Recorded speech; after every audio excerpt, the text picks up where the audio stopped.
You know, it really can be scary when somebody drops threatening messages to you out of nowhere. But you know what's not scary? When somebody drops serious screenwriting knowledge to you for free. That's fun. That's not scary. Howdy, I'm Jeff Goldsmith, and this is the Q&A. My agenda is simple. Each week I plan to bring you in-depth insight into the creative process of storytelling. And folks, yes, it's true. Today's episode is Drop, and I'm very pleased to have with me today the co-writers Jillian Jacobs and Chris Roach. You know, this is a fun one. It's fun to see with a crowd, and this was a good conversation with Jillian and Chris to unpack how they came up with their ideas and put it all together, and interestingly, how they knew when to change course in their process when certain things weren't working for them, which I think is always an important lesson. We also talk a bit today about their collaboration with Christopher Landon, the film's director, and what he brought to the table that necessitated some rewrites from them as well. So look, this was a fun episode because Jillian and Chris were so forthcoming about their creative process and what it took to get this film made, so I know you'll dig this episode. And speaking of things to dig, I hope you check out Backstory Magazine while you're surfing around online. We will turn 13 this summer, and we couldn't have done it without you. Folks, if you've never read us before, you could read the free issue at backstory.net or in the Backstory iPad app. And if you like what you see, and I hope that you do, you could use discount coupon code SAVE5 to save $5 off a one-year subscription. Yes, our Oscar issue is our current issue, and yes, we will keep updating it until the next issue. That's the cool thing about being a digital magazine. We could keep adding content to it, and we always do. So look, it would really mean a lot to me to have my podcast listeners and Apple Podcasts and Spotify, and my YouTube watchers of the Backstory Magazine YouTube page, which is where you could see all of these Zoom casts. That's right, you could see these Zoom interviews. It would really mean a lot to me to have you join us as a subscriber, so thanks for considering. But now, without any further ado, let's jump right into our interview with co-writers Jillian Jacobs and Chris Roach about their latest film, Drop, which is in theaters now, so I hope you support genre filmmaking and go see it. Jillian, Chris, it's good to see you. How you doing? Good. How are you? Great. How are you? Good. I really dug your movie. It was a lot of fun. But before we get to it, we are going to start by letting people know who you are and from whence dost thou hail. So Chris, starting with you, did you study writing? Where'd you go to school, if you did go to school for it? And then Jillian, same question to you. I did. I'm from upstate New York. I went to a school in Chicago called Columbia, not the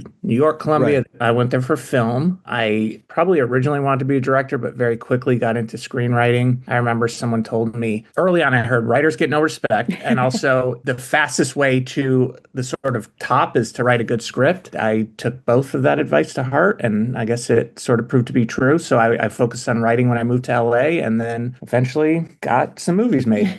That's awesome. Jillian, where'd you go to school? Well, I'm from Columbus, Ohio, and I went to school at Ohio University, and I studied film there. They have a film program. It's like a graduate program, but there's also a route for undergrads to go through that same program. So I did that. You know, it's like a small college town, so it doesn't feel like super connected, but there's actually a lot of OU alum out in LA who are making it happen. But yeah, so I did that, and then I moved to LA right after college. Actually did some internships while I was in college as well. I came out to LA for 2 summers, and I interned at like Jason Reitman's company, Ivan Reitman's company, Heyday Films. So yeah, and then moved out to LA and just tried to get a job doing anything basically. But I was always kind of trying to be practical. I didn't study writing necessarily in college. I liked writing, but I sort of was like, if I'm going to do this, I need to be able to pay bills and stuff. So I was thinking, I'm going to try to be an assistant director because I felt like there is a part of me that really likes order and structure and that kind of thing. But I think writing is something I've always really loved. So once I moved out to LA, I kind of started just working on my own stuff more, and it, kind of snowballed from there. When you were doing internships, were you doing script reading? Was that kind of how you were kind of wiring yourself into that mentality? Yeah, it was definitely interesting. I would do coverage. I mean, they would give me books to read, and sometimes I would watch a movie to do coverage on. But yeah, a lot of scripts. God, it feels like a long time ago now too. But I was doing that, and then, just like running errands and stuff like that. So that fun stuff, getting lunch and trying not to fuck up the lunch order. So very important, very important. Yeah. I think in my mind, I know how you guys met, but I'm going to get there in a second, in which I know that, Chris, you started doing writing for WWE. You were doing WWE Saturday Night to WWE Raw. You were both kind of breaking into reality TV near the same time. How did you end up on that path, and what was your most important lesson from it? Yeah, so WWE, I was a fan growing up. And one time I just saw a post, actually right after I moved to LA, that they wanted writers. And I sent in some scripts and they said no.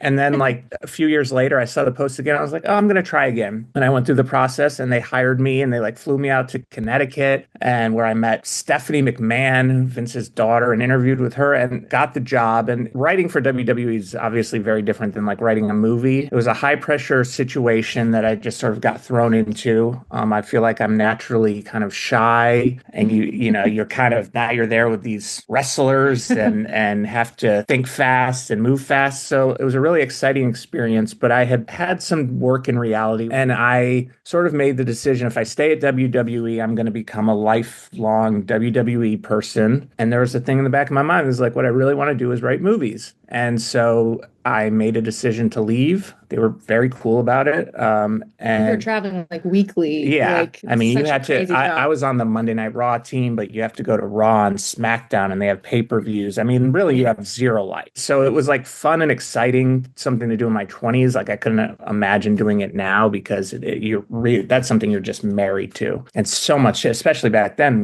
Vince McMahon was in charge and he'd give you a directive and the next day be like, what is this? And I'm like, I'm not going to mention that you told us to do this yesterday, sir. Right.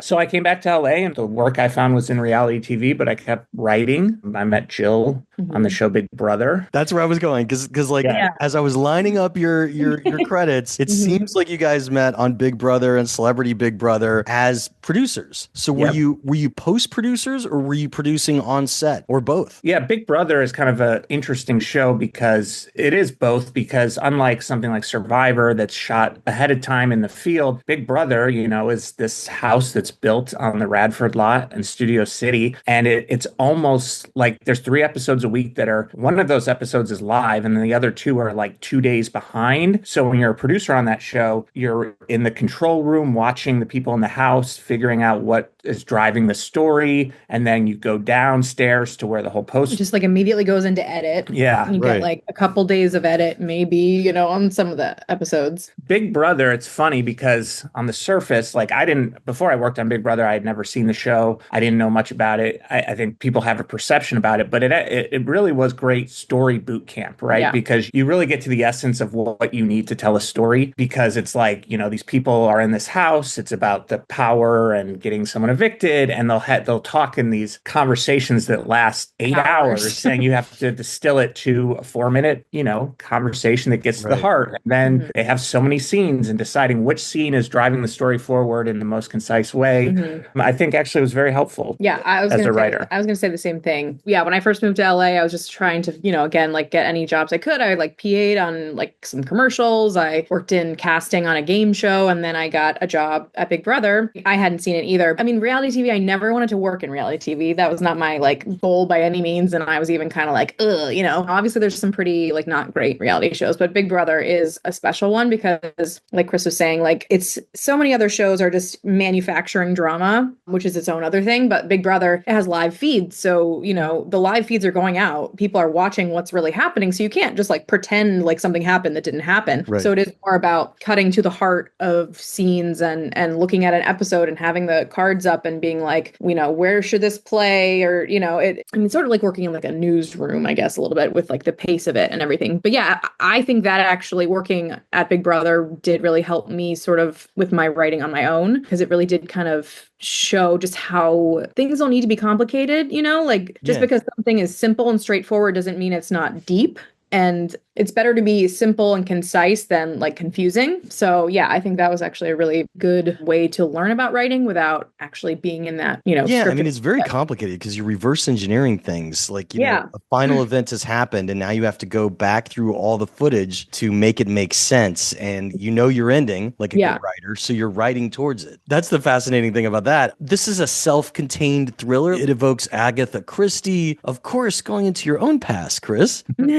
It evokes a man on a flight Yes. going overseas. In 2014, you did the film Nonstop with Liam Yes. Neeson, which you co-wrote. He's an air marshal on a plane, receiving text messages saying that someone is going to be killed on the plane every 20 minutes, which is a great concept. I know that Drop borrows a vibe from it, I guess. And before we get to Drop, I would be remiss if I didn't ask, what was your greatest takeaway creatively from Nonstop, your first feature film? Yeah, I mean, it's funny because Nonstop, which was a spec script that I co-wrote and we sold and amazingly got made with Liam Neeson, which at the time felt like the height of anything I could accomplish. It was so cool. And, I think I did learn from that. I feel like Nonstop and Drop, we heard from people, both original scripts, that they were page turners. And that is what excited people the most because they kept trying to figure out what's going to happen next. And it made me realize like how important it is to engage the reader. Also think of a premise that is contained, can be made for not $300 million.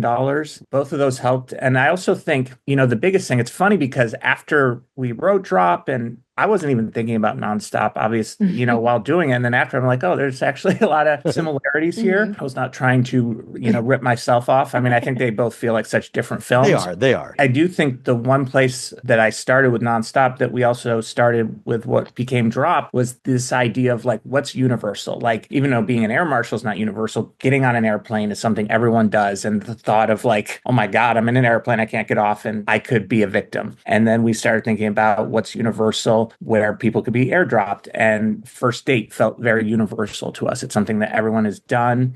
Everyone can relate to being in that situation. And both situations are something you might be nervous about. You might be nervous on a plane. You might be nervous on a first date, and then compound that with the events of the movie. That's great. Jillian, you guys then started co-writing together. You co-wrote on Fantasy Island and Truth or Dare. And Jillian, what was your biggest lesson from moving into the feature space with those two films? Then we're going to get straight to Drop. That's a good question. I mean, one of my biggest takeaways, I think for me, I guess, is just when we got to write Truth or Dare, I was still fairly green in terms of writing. Like I hadn't written a ton of, we'd only written a few things together before that point. Just figuring out like our process and learning to trust the process and getting more comfortable with being uncomfortable. Not necessarily just from those two movies, but just continuing to write in general. Like every time we start something new, I've learned that I'm just going to kick and scream and like act like this is the worst thing ever and nothing, it's not working. I'm going to have like this crisis and then I'll eventually get through it. Like there will be a breakthrough. And in the beginning of a project, you're starting with nothing and it's terrifying. And, so obviously you might have like a premise or character or something, but there's so many decisions that you need to make when you're writing a script, when you're first starting and you have nothing, and it can be so paralyzing. It would be so easy to just not do it. It's so easy, but learning to know that I'm going to be uncomfortable and it's going to be hard and I'm going to feel like I don't know what I'm doing, but that if I just keep cracking away at it and chipping away, like there will be a moment where, something clicks and then I'm like, okay, we're off to the races. It's just kind of, I don't know, that's become my process. And so learning that that's going to happen and it's okay. And, just keep going. To walk up the mountain, you got to go one step at a time. So that makes sense. When you guys sit down to write, do you write together or do you write separately? We outline together. So there's, lots of talking and walking and sitting down and just, banging out an outline. I really like to have an outline, not super detailed, but also not super vague. Then once we have something we feel good about, we split off and we'll each take like certain sections, just whatever we both feel better about starting with. And then we will swap those and each do a pass on each other's stuff. And then we do that until we have a draft. And then we sit down together, we read it through together, and then we'll like make changes as we're sitting there and talking and in the same room. And obviously talk if once we start actually writing or swapping scenes, if things don't quite work the way we imagined in the outline, we might have to. But then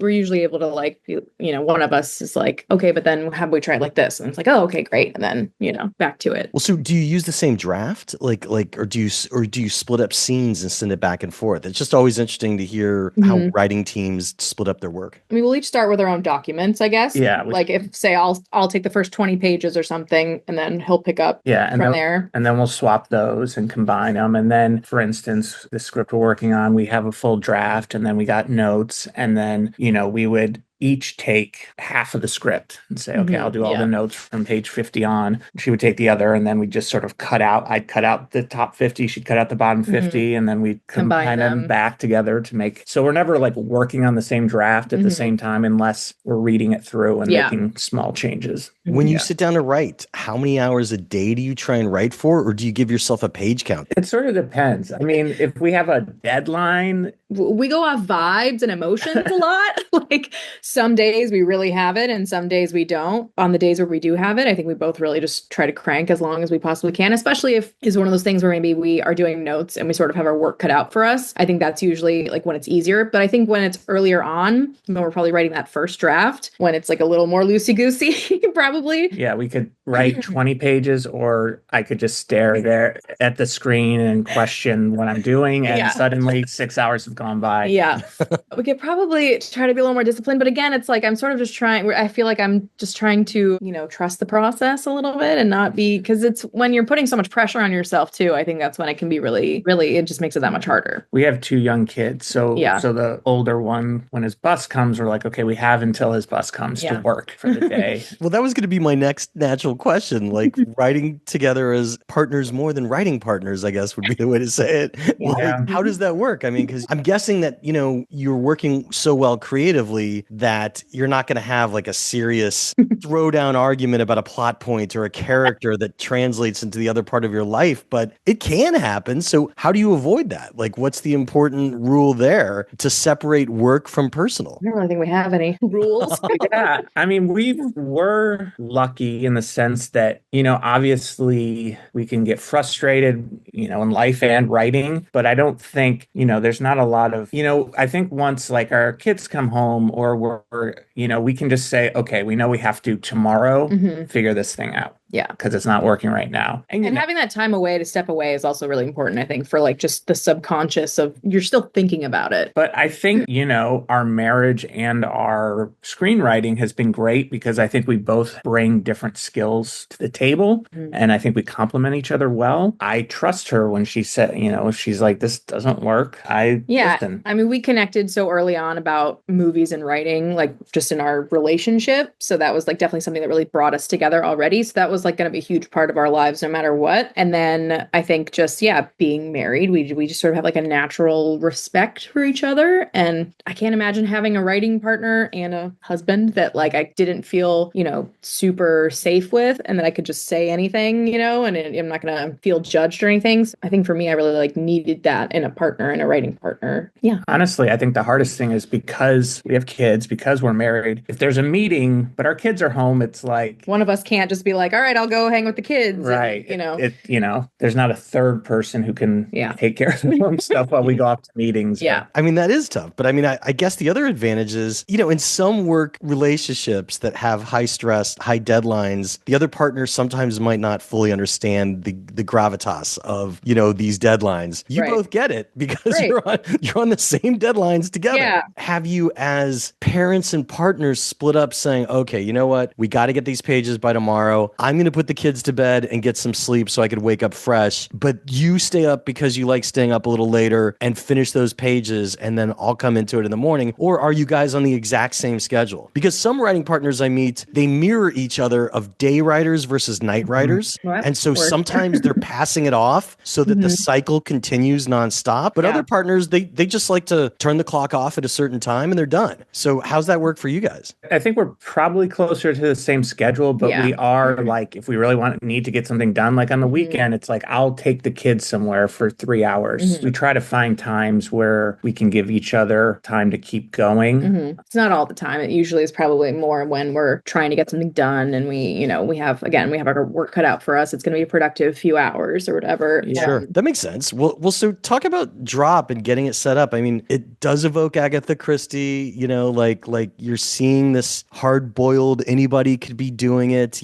trust no one type of sentimentality. At its core, though, you have this very interesting concept of abuse. And we'll get into that a little more in the spoiler section, but it's not just a kind of murder mystery thriller. There's like a whole other emotional side to it about these two people having a very intense first date. Did you sell it as a pitch or write it as a spec? Wrote it as a spec. Yeah, so basically, Cameron Fuller of Platinum Dunes and Sam Lerner, who is an actor who was in Truth or Dare, which we wrote. And we actually wrote a sequel to Truth or Dare. Which was really fun, and we loved writing it. Yeah, it almost got made during COVID, actually, but then It was like a meta sequel where the actors were playing themselves. Oh, wow. Yeah, and we wrote Sam kind of he was like the lead male basically as himself. So we just really loved him, and I think everybody really liked that script. So yeah, so he and Cameron kind of so after that, they came to us and said, "Hey, we'd love to, work with you guys on something." Jill was pregnant at the time with our second, and COVID was happening, and it didn't really quite come together. And then a couple of years ago, they came to us and said, "We'd still love to work with you guys." We were on vacation at this resort, and someone started sending Shrek memes, airdropping these Shrek memes. Really? And they said we couldn't figure out who it was. They weren't threatening; they were just silly. But they were like trying to figure out their whole dinner, like who's sending them, and they could not figure it out. Yeah, so they said to us,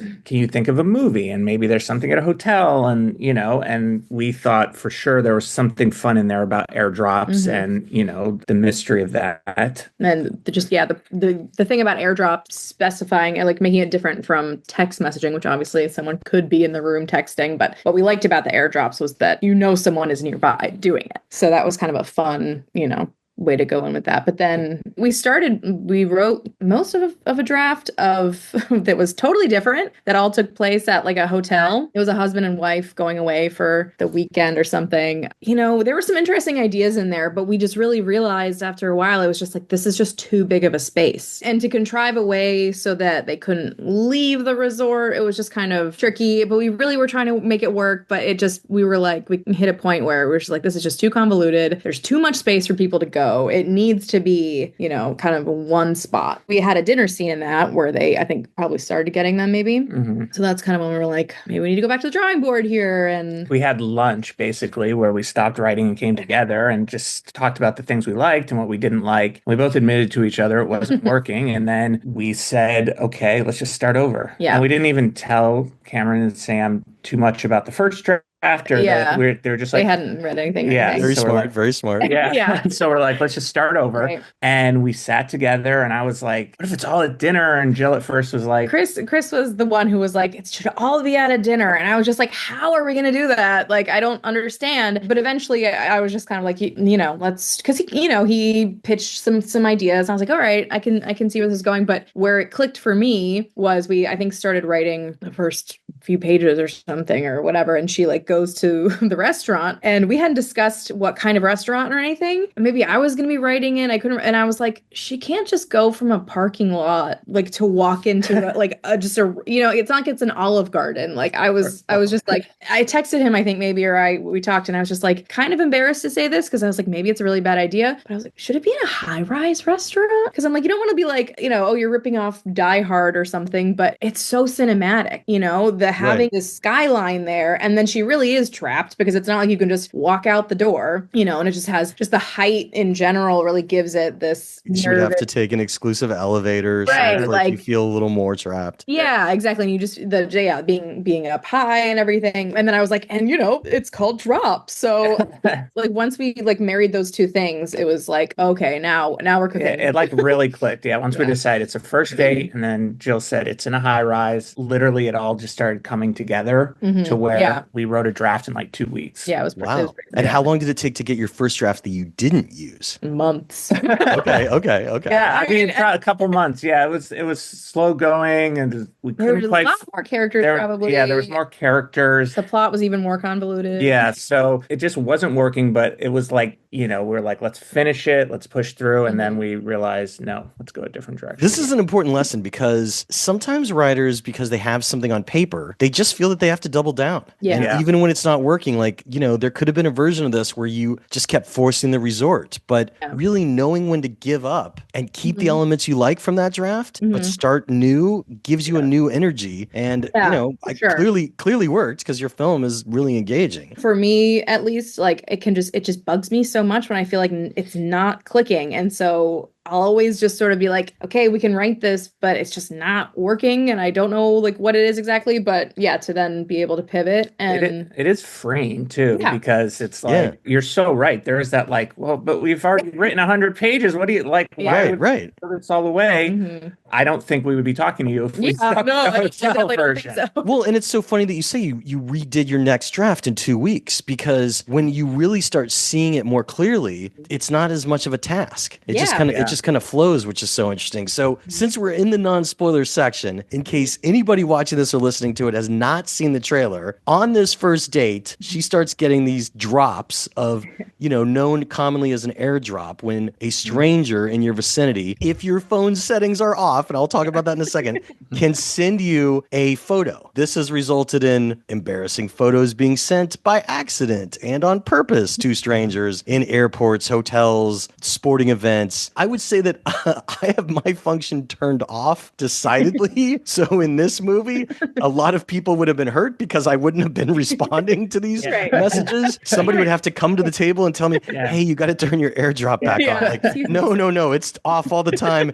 And I'm smart enough to have a VPN on my phone, which again would make your movie very short. Because I would not show up on anyone's network. So hear that, kids? All good practices for being in public. But did you ever write this for like an iPhone and then find out that, Apple has that policy that a villain can't be using an iPhone in a movie and weird stuff like that? And then it was made into a more generic phone? Or are you referencing a specific software or system? Or did you need to make it generic because of legal reasons? We wrote it as airdrop. Yeah. Everybody knew what that was. That's an Apple feature. We have iPhones and honestly, like we would airdrop each other just to be like, what does it look like when you get an airdrop? Like, just to remember we what went it to says and different parts of our house to see how far we could go. Yeah. So, But yes, we wrote it as airdrop knowing that it would probably have to, get changed. But at least for like selling it, it was like, okay, everybody gets this concept. But this is a new piece of software, though, because text messages are coming in too as part of the drop software, or are they part of her texting software? Yeah, I think, they kind of definitely like created their own. Yeah, in the script, we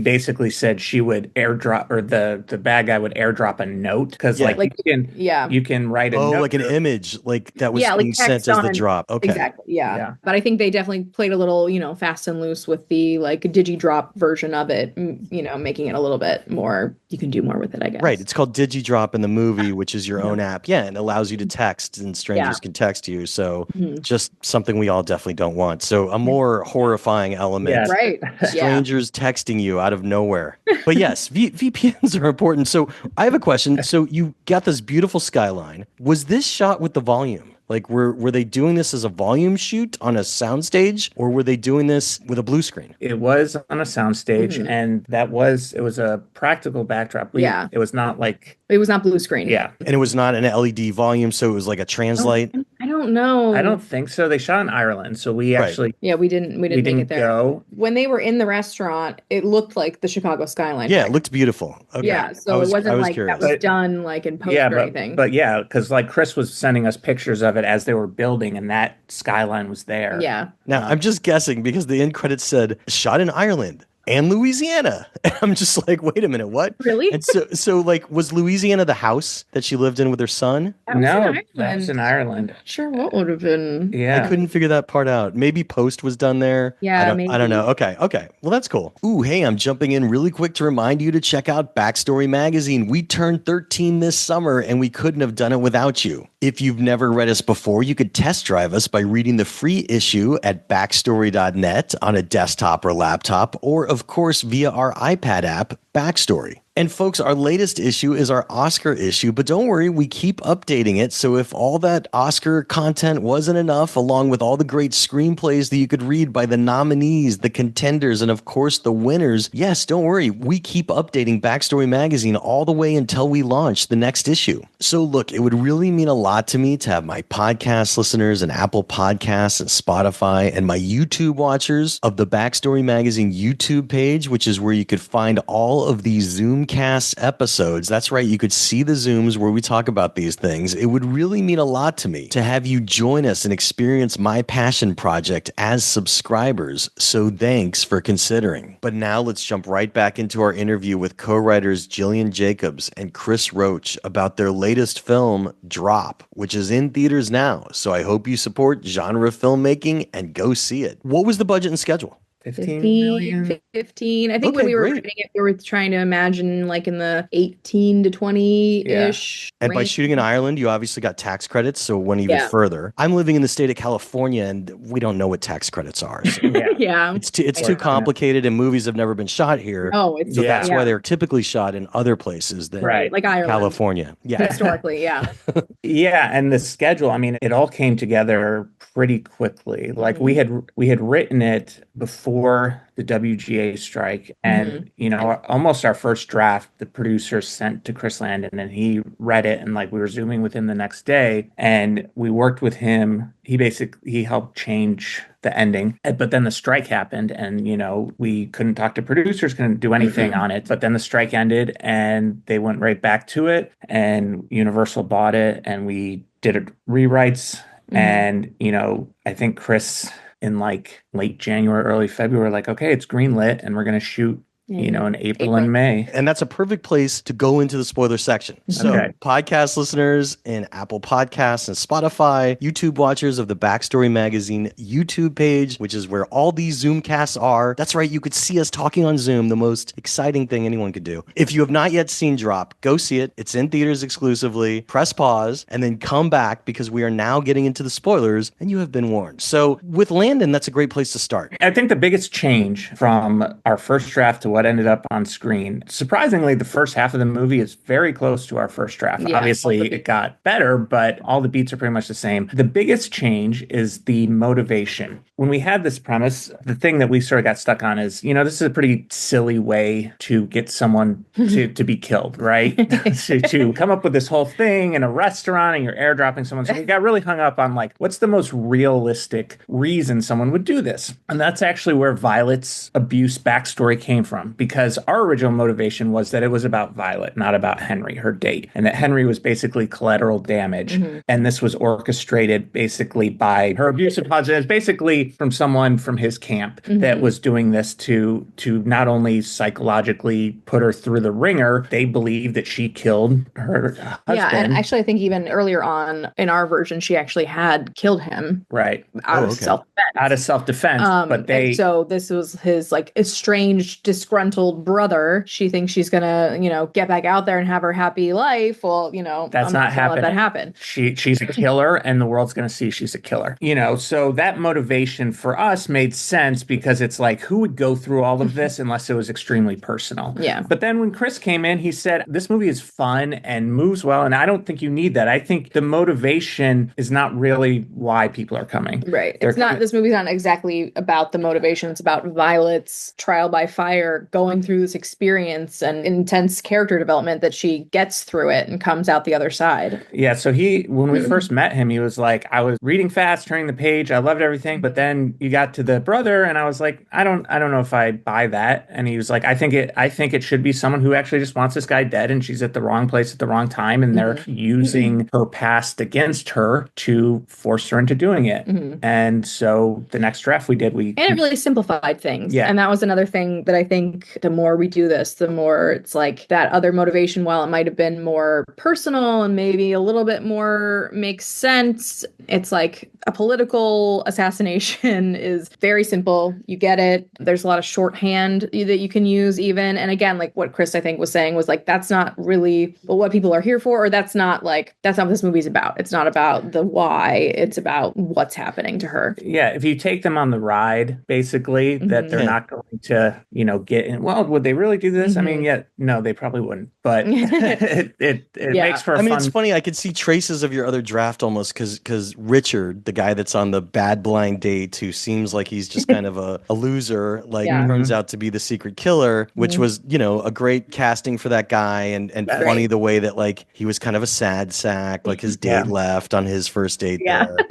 At one point in the table, they say, you're the perfect person for this because we think you killed your husband, even though the courts couldn't prove it. And it's like, it's weird because like in the final film, even though I'm sure it's different in your minds because you've been through so many drafts, he very distinctly puts the gun to his chin. You know what I mean? So somebody being around thinking that she killed him, it seems like a suicide. Even though we don't see it. We do not see what happened. I think the idea is that she was the only one there. Right. And no one knows what happened. The gun, and her husband's family, likely would be in denial about who he was. And you had a line that covered it because they said your prints were all over the gun, which would make sense because they were struggling for it. But I mean, really fascinating about the bookend style of the opening of her being abused and kind of the casting to make Blake, the husband who kills himself, slightly look a little in silhouette like Henry, her date. Not entirely, but like that was a good trick because you think that like, oh, when I finally see this guy's face, it's going to probably end up this guy she's on the date with. And there was some similarity there. When did the idea of that kind of bookend concept come about? And rather than it bookending the film, it really pays off in about the middle, which is what I want to talk about now, when they have a great heart-to-heart about both feeling betrayed from past relationships, in which Henry is talking about this political backstory that you created, in which he's betrayed by working with the mayor's office, and he thought the mayor was a friend and realizes he's a bad guy. Yeah, I mean, that opening scene was one of the first things we came up with on the first draft. And that really didn't change much from... Yeah, and we liked the idea that we figured when people saw it, they might think this is later in the movie. Right, like later that night or something. Not her past. How it came out, I think, evolved over drafts. We had very early on, and this was a great note from Chris, when she's leaving for the date, her son says, like, I think in the movie now, he just says, does he know about my daddy? And she's like, yeah, he does. And that's all he said. And I think in our first draft, she said, does he know my daddy died? And he said, yeah. And Chris was like, let's hold back this information and slowly... Really teasing it out throughout. But as far as like, are you sort of also insinuating that maybe Henry seems maybe like you might think that he's sort of in on it or suspicious? Oh, yeah. I mean, like, we'll talk about that in a second, but they had a great heart-to-heart talking about vulnerability and being betrayed. When she gives her story about what happened with Blake, Henry gives his story about a friend who betrayed him, who we now know, and she knows as well, that it has to be the mayor that he's talking about feeling betrayed by. We always had this conversation where she unloads to Henry and her regret of being a mother that didn't protect her child from that situation and how hard it was. And I think one of the last pieces that Chris put in there was giving Henry that moment to reflect on his own situation, because it really helped. I think the whole movie was so much about Violet, and it really helped give Henry flesh him out a little more. Yeah, flesh him out a little more and make the first pass at it being about Henry. And it was always sort of the mayor. And I mean, he was the mayor's photographer in our first draft. Yeah. And I think everyone was like, why isn't the mayor involved with this? Yes, right. Made that switch simpler. And we actually just have a friend that was a photographer for a mayor that inspired that. That's good to know, because I had a friend of mine saying, is there a job called mayor's photographer? Can I look that up? Photographer. There's definitely photographers that work with the mayor and they do events and stuff. I don't know if it did not trigger my suspension of disbelief. Do not worry about it. But knowing that you had a friend that did it makes sense too. Was that a production rewrite, giving Henry his monologue? Chris put that in like right before they shot. Yeah, like right when he was in Ireland and things are really picking up, he definitely kind of like took it over and did his like polishes. Oh, okay. So that was a polish that Chris did. That's cool. That monologue that Henry does, that's great. But he was great because if he changed anything, he would send the script to us. Yeah. Have get our input and let us suggest changes and stuff. Yeah. I think that really helped his story, because I think, one thing we kept struggling with, it just sort of felt like, okay, here's a guy that's involved in this sort of political thing and there's a hit out on him. And we sort of struggled with it. It never felt as deep as Violet's story. And that really helped elevate it. Agreed. I like to see where act breaks are, and some writers are aware of it. Some writers aren't as aware, but have a sense of it. It seems like I'm going to kill your family unless you listen to me is maybe the end of Act 1. And then it's like, the goal is crush the SD card. And once that's kind of accomplished in Act 2, would you say the end of Act 2 is kill your date? which is the next big moment, or is that the middle of Act 2? I would say that's the midpoint. Yeah, more in the middle. That's in the midpoint. Because there's a long period of her really kind of, struggling. Right, and trying to figure out any way to avoid having to do this, and And that was actually a flop, which works better because we originally had it where the kill your date came first, and then it was her trying to figure out, like, what's this really about? I can figure out other ways to get out of it. She figured out that he had photos, and she goes and breaks it. She was trying to pull a Hail Mary and be like, maybe if I do this, they'll leave me alone, And for a long time, we talked with Chris about how we knew in the trailer they were going to say, you have to kill your date. Right. It felt like that thesis statement should come out in the first part of Act 2, but then it flopped and it worked. Yeah, and it's still, I don't think, too late necessarily. Yeah. Oh, no, not at all. I mean, and look, some of the fun of it was what you were really leaning into was letting the audience guess who it was. Yeah. And or who was in on it. And basically, it's the one person that we're kind of ignoring for most of the movie, which is the sad sack guy. So, there was a little bit, like, at first, she's not sure about Henry even. Is he somehow in on it? But, like, you have the bartender, you have the too happy-go-lucky waiter, you have the guy that bumped into her multiple times. Probably not the kids on their prom. You know what I mean? So it's like, what kind of stuff did you do with that? And then Chris, in his direction, did these great things in which, when she was zeroing in on people, he would, like, dim the lights and just, like, just focus on one of them. Was there any effects like that in the script, or was it just really description? No, I mean, we had the moments where she was getting the texts that were like, maybe I'm your waiter, maybe I'm this person, I think, she looked around at those people, but we did, Yeah, so we saw a rough cut of it right after he shot it. And that moment that you're describing, because, in our script, it just said, maybe I'm your waiter, maybe I'm this person, whatever. And he did that with the lighting. We're like, oh my God, we're so lucky that he directed this movie. Yeah, like, he just had such a clear vision and really obviously wanted to really play with, in the sandbox of this restaurant and really, flex all of his muscles visually. I think one of the things that worried us about the script was that so much is in Violet's head, and it's like Violet's experience, and she can't really communicate with anyone. And he was so inventive about the way he would use the visuals to express what she was feeling. Yeah, but Megan also is just like so good at, obviously just from the White Lotus and everything, that moment everybody talks about, like just having a million things on her face all at once. She's so great. We kind of knew that people would also expect maybe that Henry was part of it as like some major, twist or something. And we discussed that. We definitely discussed it early on, but I mean, A, he's right in front of her the whole time, so he's definitely not airdropping anything.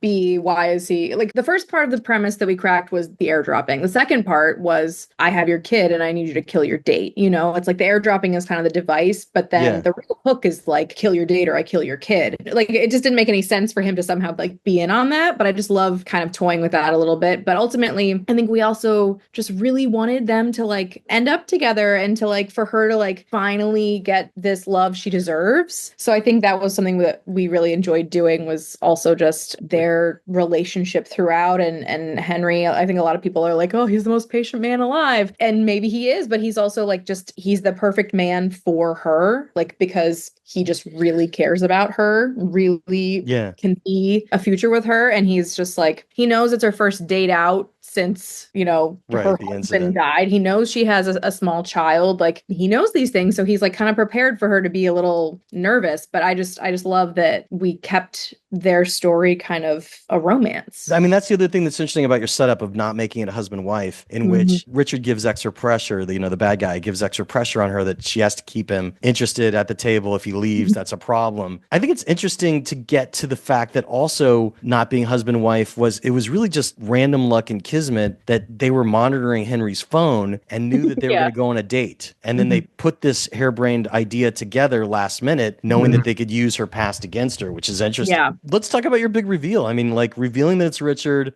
Of course, the whole, like, he says her name accidentally and she didn't tell him her name is like, that's a classic. Like, that works. Yeah, that was definitely like one where we were like, really want this to be better, but this is no, but the fun was that's not the big gotcha moment. The big gotcha moment is that she faked spiking the drink. Yeah. So it didn't matter which drink she drank, even though there was tension at the moment when he tells her to drink one. And then when she is forced to have Henry drink drink it. That was a good moment. So tell us about like the challenges of the Richard reveal and then drinking it. And then we'll get into like your whole Die Hard window sequence and then coming home, both of which were great. I mean, we wrote so many versions kind of those, just the beats that had to happen for that whole reveal. Yeah, I mean, that changed. The two things that I think were there from the beginning was her either bringing shots over or sending shots over. Once she figured out, I think it's that guy, and if I send a shot over and he is apprehensive, we kind of know that. And just this sort of dialogue with the bat. Like, we always liked the idea that she would figure it out and they would have this dialogue at the restaurant. Yeah, face to face. Yeah, I mean, the sequence of events, though, of like he early on quickly is like, drink one of those shots. So he like eliminates,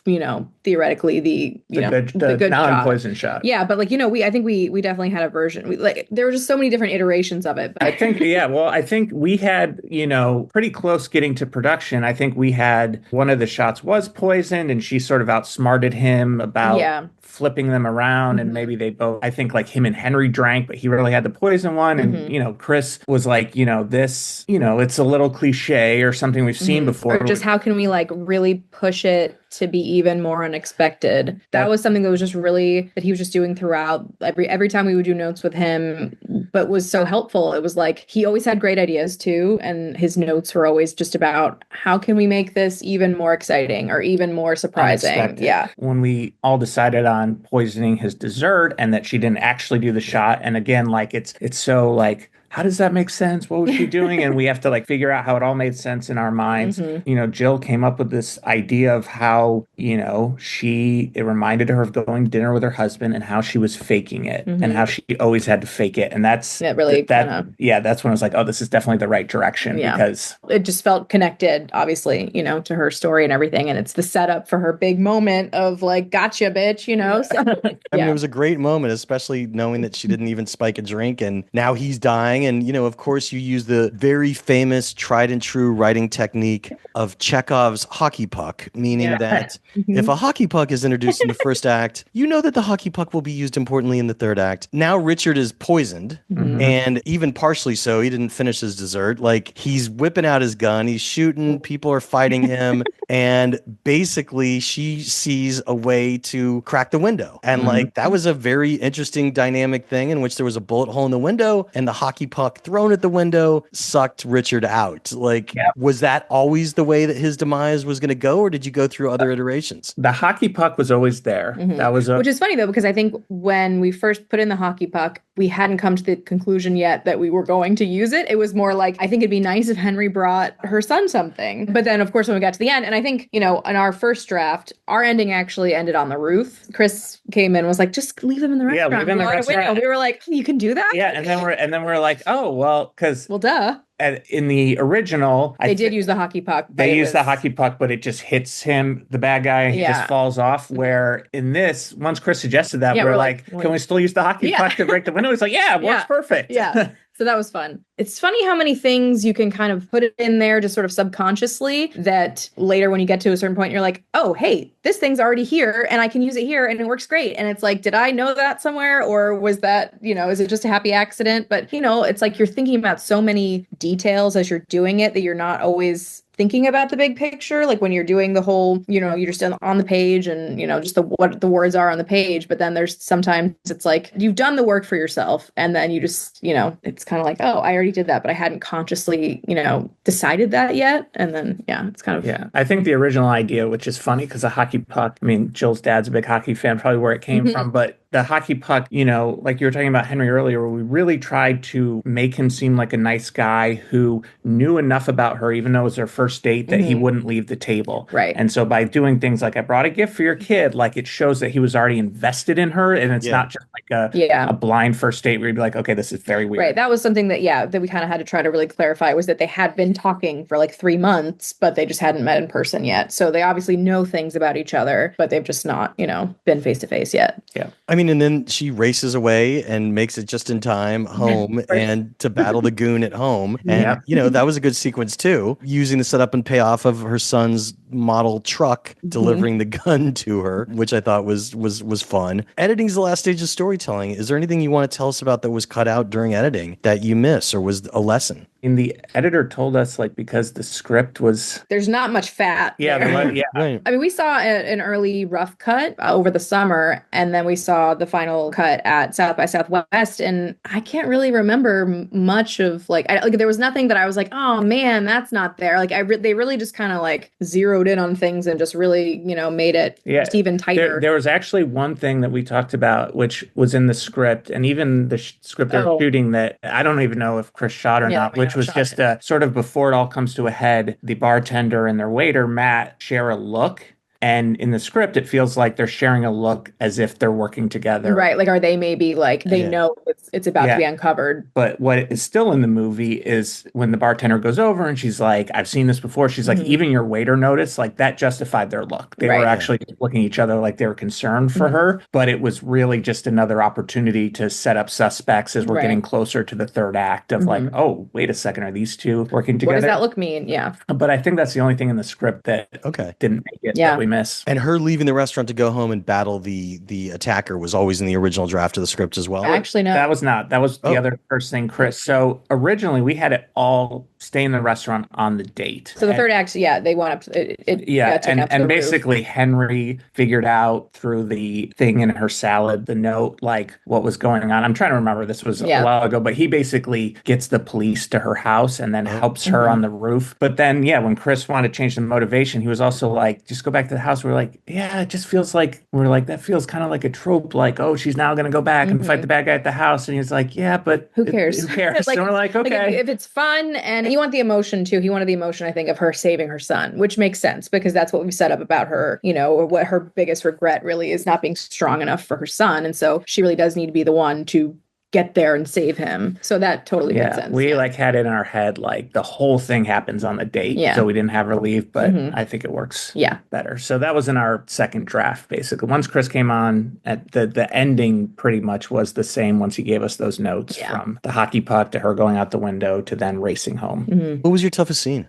What was the scene that you kept coming back to over and over that gave you the sweats, and how did you creatively fix it? And it could be different for each of you. It doesn't have to be the same. For me, it was probably the Richard reveal. Because, I mean, again, it's like we went through so many versions of not so many versions, but you want to explain it enough so that people are like, okay, I get it, but not be like, so boring and exposition-y, but also make him fun and an entertaining character. And then obviously, I think figuring out the mechanics of how she outsmarts him and just really like with Chris trying to constantly elevate it as much as we possibly could every draft. That's definitely I think the scene we spent the most time going back to. I agree. I mean, that scene was like 7 or 8 pages or, and it was, how much of the backstory do you really need to get into here versus other places? And how do you make it entertaining as he's just explaining the plot of what he did and why, and like, why would he do that? There was you still have to get to the point of them drinking the shots and Henry coming over and like, how does he feel about her randomly sitting with this guy? And obviously he knows something's going on. Again, there's so much sort of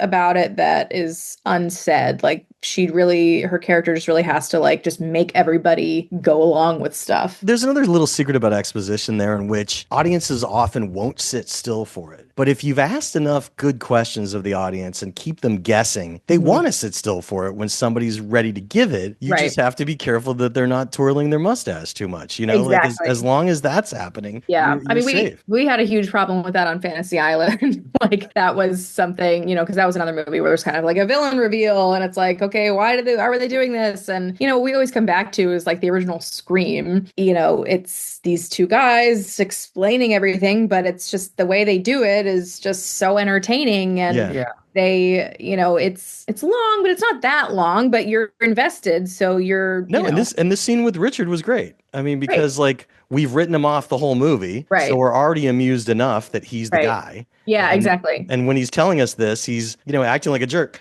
Truly, my only question was, what did he say to his date to make her leave? You know what I mean? Because she gets up in the middle and storms out. I think the idea was that he's on his phone the whole time. Yeah. Because he's watching Violet and she's just like, what? Like, I'm better looking than you and you're ignoring me this whole day? Right. Yeah, exactly. We talked about a version where she was in on it, and then we're just like, the simplest thing is... He's using her as an alibi, or like, you know, he has no intention of being on this date, but he, you know, but then, I mean, I think he says to Violet when she's like, you know, what about your date? She could tell everyone you're on your phone. And he's like, well, is that a crime or is it just a bad date? It's like, you know, funny because Violet's on her phone the whole night, you know, so. Hear that, kids? Don't stay on your phones the whole day. It's rude. Just put it in work mode, silent mode, sleep mode, whatever you want. But when you're a parent, though, it's like having your phone at your, you know, it is kind of like when you're away from your kids, it is like, it feels like I need to be able to see it, you know, so. That makes sense. What's next? What are you guys working on next? Chris brought us an idea that we've been writing with his guidance, which we're not quite ready to just talk about,